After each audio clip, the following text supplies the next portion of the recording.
Oh, irmãos, eu posso lhes garantir uma coisa: o silêncio de Deus grita mais alto nos ouvidos da nossa alma que o ruído mais barulhento das circunstâncias mais adversas. Talvez o maior drama que você esteja enfrentando seja este, de você estar aflito e clamando e chorando e jejuando e pedindo e insistindo, e nenhuma palavra, e nenhuma resposta, e nenhum sinal do seu favor. Pensem comigo na história de Jó, que foi golpeado nas 5 áreas mais importantes da vida: na área financeira, na saúde, no casamento, nas amizades. Ele foi golpeado, perdeu tudo que tinha, enterrou os filhos. A mulher disse: amaldiçoa o teu Deus e morre. Os amigos vieram e se tornaram consoladores molestos. Esse homem está chagado. Esse homem é um aborto vivo, é uma ferida aberta, é uma chaga aberta. E no auge da sua dor, ele ergue aos céus 16 vezes a mesma pergunta: por que, meu Deus? Por que eu estou sofrendo? Por que a minha dor não cessa? Por que eu não morri no ventre da minha mãe? Por que eu não morri ao nascer? Por que os seios da minha mãe não estavam murchos de leite para eu morrer de fome? Por que o Senhor não me mata de uma vez? A única resposta, prefeito, que Deus deu para Jó foi seu pleno silêncio. Nenhuma palavra, nenhuma explicação. Jó levantou aos céus 34 queixas contra Deus, nenhuma resposta. Silêncio total de Deus. Talvez os discípulos estejam lidando com isso. Como é que eu posso conciliar a gravidade do meu problema e nenhuma resposta do céu? Agora deixa eu dizer uma coisa para você. Quando Deus está em silêncio, não significa que ele está inativo. O silêncio de Deus é pedagógico.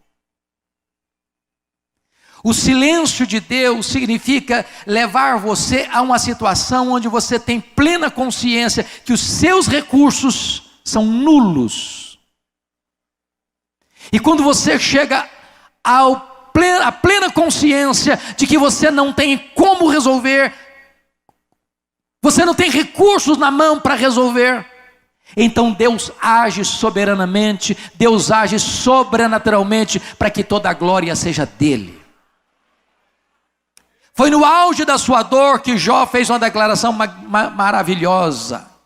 Ele diz o seguinte: uma coisa eu sei, é que o meu Redentor vive, e eu verei o meu Redentor. E esse Redentor inspira canções de louvor nas noites escuras. E de repente Deus começa a se revelar para ele na sua grandeza, na sua majestade, no seu poder. E Jó começou a botar a mão na boca e disse: meu Deus, eu te conheci só de ouvir, mas agora os meus olhos te veem. Por isso eu me abomino no pó e na cinza. Entenda uma coisa: ainda que você não saiba como resolver os seus problemas, ainda que você tenha perdido o controle do seu barco, ainda que a fúria dos ventos e ainda que a fúria da tempestade jogue a sua vida de um lado para o outro e você parece que está à deriva, saiba disso: Jesus está no controle da sua vida. Pois bem, diz o texto que Jesus então se levantou, repreendeu o vento, repreendeu o mar, fez-se grande bonança. E agora, não é aqueles homens mais que perguntam a Jesus, versículo 30, versículo 40 agora diz que é Jesus quem pergunta para eles assim: por que sois assim tímidos? Como é que não tendes fé? Agora deixa eu fazer uma perguntinha: se você e eu estivéssemos lá, teríamos agido da mesma maneira? Irmãos, eu fiz apenas um cruzeiro, um navio grande. Já fiz outros cruzeiros pequenos, mas num navio grandão foi a primeira vez. Saímos de Santos para as praias do Rio. E eu prometi para mim mesmo nunca mais fazer outro na vida. Nunca mais. Ondas de 5 metros. Todo mundo nauseado. Você fazia a seguinte oração: ou eu durmo ou eu morro.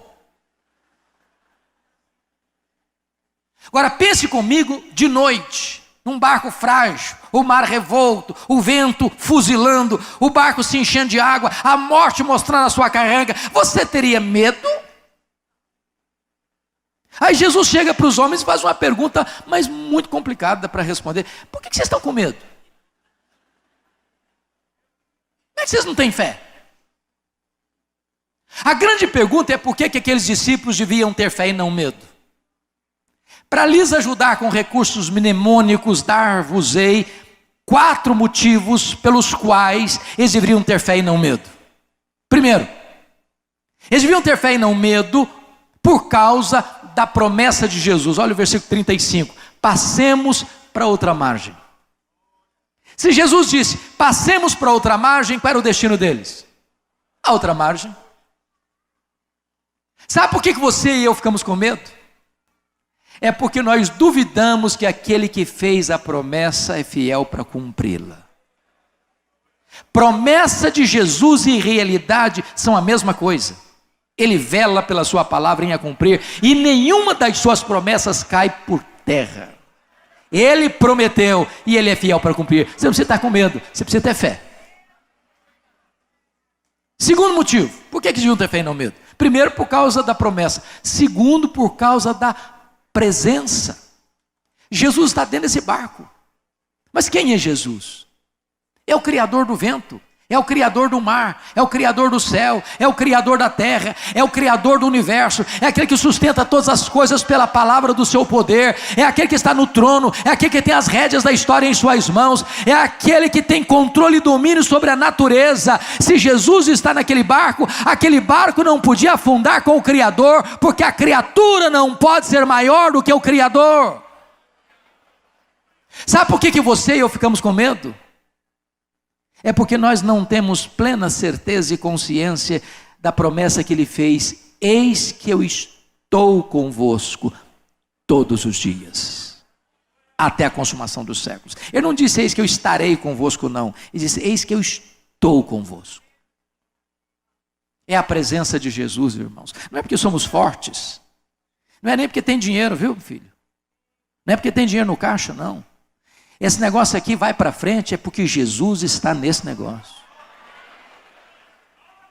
Esse negócio vai para frente porque Ele é o comandante. E de repente, eu não estou desestimulando dar o dinheiro, não. Estou querendo é que sobre dinheiro mesmo. Mas a obra de Deus sempre caminhou nessa dependência. Porque no dia que eu tiver muito recurso, sabe o que vai acontecer? Eu corro um grande risco de confiar no meu recurso. As instituições religiosas mais ricas do mundo estão morrendo. Tem muito dinheiro, tem muitas propriedades, tem tesouros 1000.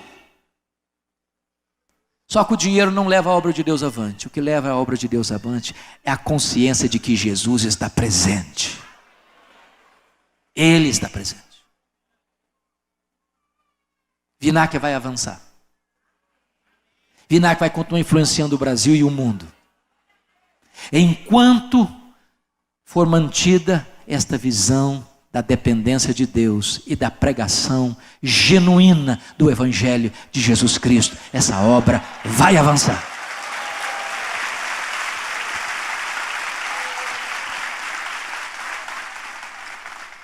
Eu acho curioso que Jesus acalmou uma outra tempestade, vocês conhecem, e na outra tempestade Jesus não estava no barco, estava no monte orando por eles. E acho curioso também que Jesus tenha mudado a metodologia de abordagem nas duas tempestades. Nessa tempestade que estamos examinando, Jesus primeiro acalma a tempestade para depois acalmar os discípulos. Naquela segunda tempestade, primeiro Jesus acalma os discípulos, dizendo: tenham bom ânimo, sou eu, não tenham medo. Só então acalma a tempestade. A pergunta é: por que ele mudou de metodologia? Para nos ensinar uma lição. Tem hora, senadora, que a tempestade está dentro de nós. Tem hora que a tempestade está fora de nós. Tem hora que a tempestade é a circunstância. Tem hora que a tempestade é o sentimento. Jesus sabe diagnosticar qual é a sua tempestade de hoje, se ela está do lado de fora ou se ela está do lado de dentro, e Ele é poderoso para acalmar a que está dentro de você e a que está fora de você.